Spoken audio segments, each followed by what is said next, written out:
guys, I'm Alpha Podcast and welcome to week 20 of the Premier League review. If you want to know this series, what we do is we take a look at the past set Premier League results, we take a look at the Premier League table, and we finish off by looking at the Premier League top goal scorers. So here is the past of the Premier League results. These games were played on Tuesday the 26th, Wednesday the 27th, and Thursday the 28th of December 2017. Also next to the games are the times in this video, so if you want to hear about a specific match, just go to tab next to the game and you skip out all the crap. But without further ado, let's get into our first match. We start with Tottenham versus Southampton. Tottenham took the lead in the 22nd minute when Harry Kane broke the record for most Premier League goals scored in a calendar year. It came from a free kick that was put into the box, and on the end of it was Kane, who thumped his header into the back of the net for his 37th Premier League goal of 2017, as he broke Alan Shearer's record of 36 goals that was set back in 1995. And Tottenham doubled their lead 15 minutes later when Harry Kane got his second of the match. Spurs' front three combined as Dele Alli gave it to Son Heung-min, and the South Korean put the ball across the face of goal into the path of Kane, and the Englishman tapped home, and this goal set him up to be the top goal scorer in all of Europe's top leagues for club and country, beating out the likes of Ronaldo and Messi, as this was his 55th goal for club and country in 2017. At this point, he's beaten the likes of Messi on 54 and Ronaldo, who's on 53. And Spurs got their third 5 minutes in the second half when Dele Alli got the goal. Southampton just hit the post up the other end of the pitch, and Tottenham go forward, and Dele Alli has the ball on the edge of the box, but instead of going for power, he goes for placement, and he puts the ball into the far corner. And Tottenham pulled further ahead 2 minutes later when Son Heung-min made it 4-0. A mistake from Southampton allowed Dele Alli to run towards the Southampton box. He held the ball up before feeding the ball to Son, who calmly slotted home. But Southampton got to go back in the 64th minute through Sofiane Boufal. Southampton came forward, and Sofiane Boufal caught Hugo Lloris out at his near post as he slotted in with a neat finish. But Tottenham got their 4-goal lead back when Harry Kane completed his second hat-trick of the week. It was a lovely ball that set him up, and the striker calmly dinked the ball over the top of Forster and into the back of the net. But Southampton will get another consolation goal in the 82nd minute when Dusan Tadic made it 5-2. Hugo Lloris made a couple of good saves, but when a corner comes in that Dusan Tadic dinks towards goal, the French keeper gets a hand to it, but he couldn't quite keep it out. And that's how the game ended. A nice win for Tottenham, who were the better side for the majority of the match. Harry Kane proving why he is one of the best strikers in the world right now, and if you think otherwise, you may need to see a doctor. 2 hat-tricks in 2 games, 8th hat-trick of 2017, 39 Premier League goals in 2017, 56 goals for club and country in 2017. Not a bad year for that one season wonder from 3 seasons ago. And we move on to Bournemouth versus West Ham. West Ham took the lead in the 8th minute when defender James Collins got the goal. It came a minute after Bournemouth had a corner and Simon Francis can't put the ball home. West Ham go up the other end and show them how it's done. When a corner was put in, James Collins rose highest and planted the header home. But Bournemouth levelled the game up in the half-hour mark when Dan Gosling made it 1-1. It came from Ryan Fraser, who sent a free kick into the box, and the ball fell kindly to Dan Gosling, who smashed the ball through a crowd of players and into the back of the net. And Bournemouth took the lead for the first time in the match when Nathan Ake put the Cherries ahead. It came when Lewis Cook put a low cross into the box, and on the end of it was Ake who stabbed home at the near post. But West Ham would level the game in the 81st minute through Marko Arnautovic. It was a mistake from Bournemouth keeper Asmir Begovic as he slipped whilst attempting to clear the ball, and it was Arnautovic who reacted quickest and was given a gift of a goal. And West Ham would take the lead in the 90th minute when Marko Arnautovic got his second and West Ham's third. Asmir Begovic again at fault as Javier Hernandez's shot wasn't the best, but it was a poor save as he just let the ball bounce off of him, and it fell to the feet of Arnautovic, who finished from close range. And would you believe it, Bournemouth levelled the game up yet again with one of the last kicks of the game. This one though was full of controversy. As Nathan Ake flicked the ball towards goal, Ake looked offside.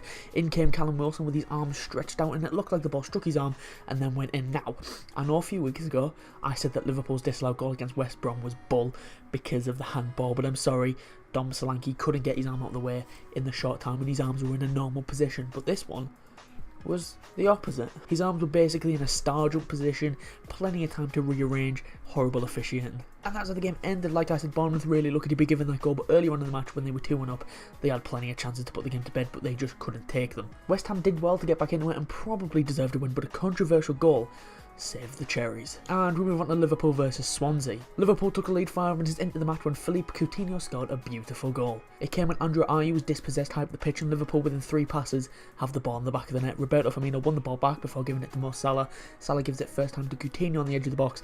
Brazilian takes a touch and curls the ball straight into the top corner. And Liverpool doubled their lead 5 minutes in the second half when Roberto Firmino got the goal. It came from a free kick that wasn't really in a shooting position, so Phil Coutinho sent the free kick in and had the perfect dip for Roberto Firmino, who got free of his man and volleyed home at the back post. And Liverpool got their third 50 minutes later when Trent Alexander-Arnold got his first Premier League goal. It came when a ball was put into the box by Andrew Robertson. It was partially cleared, but in nipped Trent, who put the ball home via the underside of the bar. And Liverpool got their fourth a minute later, absolutely horrible by Leroy Fer, as his dreadful pass ends up being a perfect pass to Mo Salah.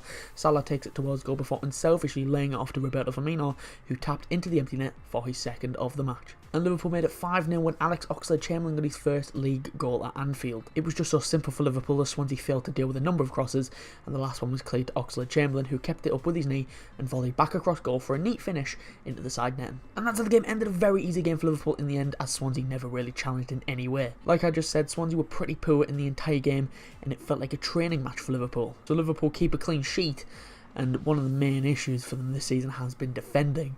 But, you know, who cares when Liverpool just splash 75 million on Virgil van Dijk yesterday? Liverpool breaking world records. Liverpool spending money. What the f is happening? But Liverpool eased past Swansea and picked up 3 points. And we move on to Crystal Palace versus Arsenal. Arsenal took the lead in the 25th minute when Shkodran Mustafi gave the Gunners the lead. It came when Alexandre Lacazette had the ball in the area, but there's nothing really available, so he goes to the corner of the box, curls one towards goal, and I feel like Speroni really should have caught this, but he only parries it straight into the path of Mustafi, who finishes first time with a half volley. But Palace would level the game up 5 minutes into the second half through Andros Townsend. It started with Jeffrey Schlupp giving the ball to Wilfried Zaha on the left side. Zaha goes past Callum Chambers before putting a low ball into the box. Townsend ghosted his way into the middle and finished first time. But Arsenal retook the lead 10 minutes later. Christian Benteke tried to clear the ball, but it wasn't a good one. The ball gets sent back into the box. Alexandre Lacazette takes it down. He could have had a shot, but he laid it off to Alexis Sanchez, who smashed it in at the near post. And 2 minutes later, Arsenal got a 2-goal lead when Alexis Sanchez got his second. It was a perfect ball from Jack Wilshere through the heart of the Palace defence. Sanchez timed his run to perfection. He was one-on-one with the keeper, and he slotted the ball into the bottom left corner. But Palace would make the ending of this match more interesting when they reduced the deficit to 1 in the 89th minute. It came from a corner that Andros Townsend whipped in, and on the end of it was James Tompkins, and he headed the ball into the back of the net. And that's how the game ended. A very entertaining watch, this one. The first half was a bit dull, but the second half was extremely entertaining with end-to-end stuff and 4 goals. Palace were good at times, but in the first half especially they struggled to create, as Arsenal were the better side for a majority of the match, and they held on to pick up only their 3rd away win of the season. And we move on to Manchester United versus Burnley. It was a great start for Burnley, as only 3 minutes into the match the visitors stunned Old Trafford when they took the lead. Johan Berg Gudmundsson chipped in a lovely ball at the back post. Manchester United failed to clear it with the ball bouncing around the 6-yard box.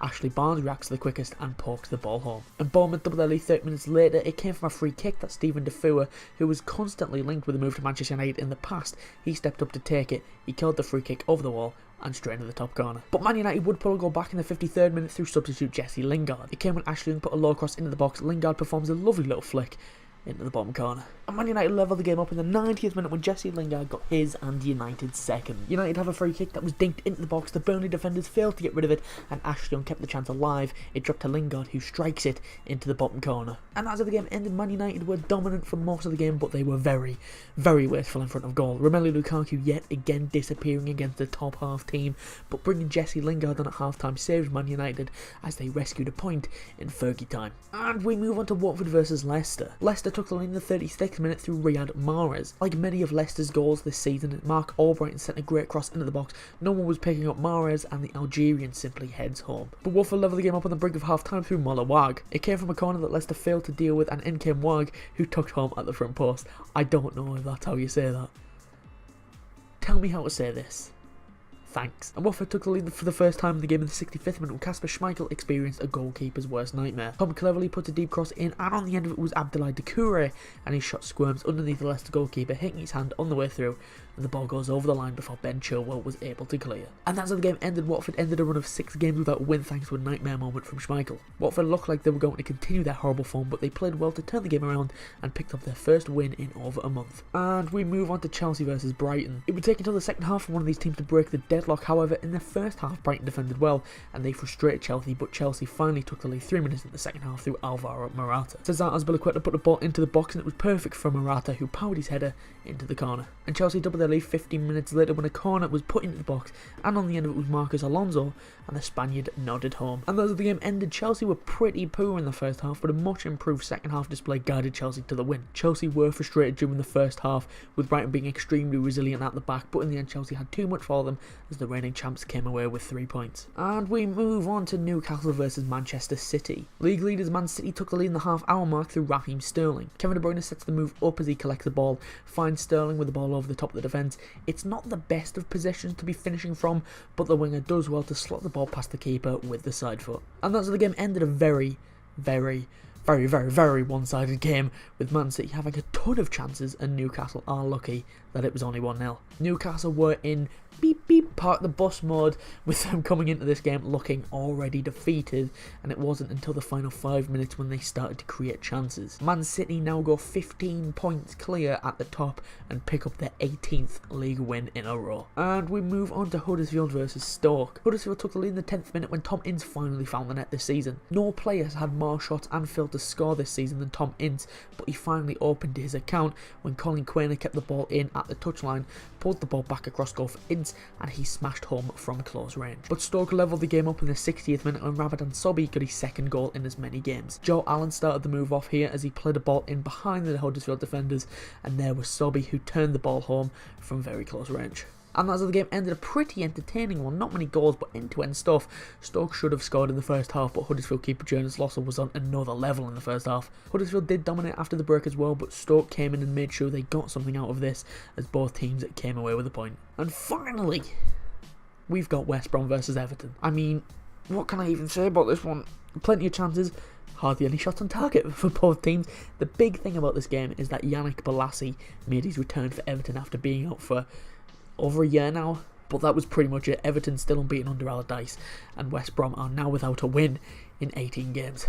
Right, so that's all the games I've got for you this time. Before we go, let's take a look at the Premier League table and top goal scorers, starting off with the Premier League table. Starting at the top 5, and as you can see, Manchester City are top following their win over Newcastle. Manchester United are second after they rescued a draw against Burnley. Chelsea are third after they beat Brighton. Liverpool are fourth after they smashed Swansea, and Tottenham make up the top 5 following their big win against Southampton. Moving on to the bottom 5, and Swansea are at the bottom following their loss to Liverpool. West Brom are 19th after their draw with Everton. Bournemouth make up the relegation zone following their draw with West Ham. Speaking of West Ham, they're 17th, and Crystal Palace make up the bottom 5 after they lost to Arsenal. Moving on to the top goal scorers, and as you can see, Harry Kane is now on the top after his second hat-trick of the week shot him up to 18 goals and 1 assist. Mo Salah is now second. He didn't get a goal, but he bagged 2 assists to take him to 15 goals and 5 assists. Raheem Sterling grabbed a goal against Newcastle to take his tally to 13 goals and 4 assists. Sergio Aguero is fourth on 12 goals and 4 assists, and Alvaro Morata make up the top 5 on 10 goals and 4 assists. Right, so that's all I've got for you this time. If you did enjoy, be sure to leave a like and subscribe if you're new, and I'll be back on Tuesday for the next episode of the Premier League Review. If you want to follow us on Twitter to stay up to date about when we go live or upload a video, you can. The link is in the description, or it's at @portionofsport_. If you want to follow me on Twitter, the link to that is in the description as well. If you missed last week's episode, it will be popping onto your screen round about now.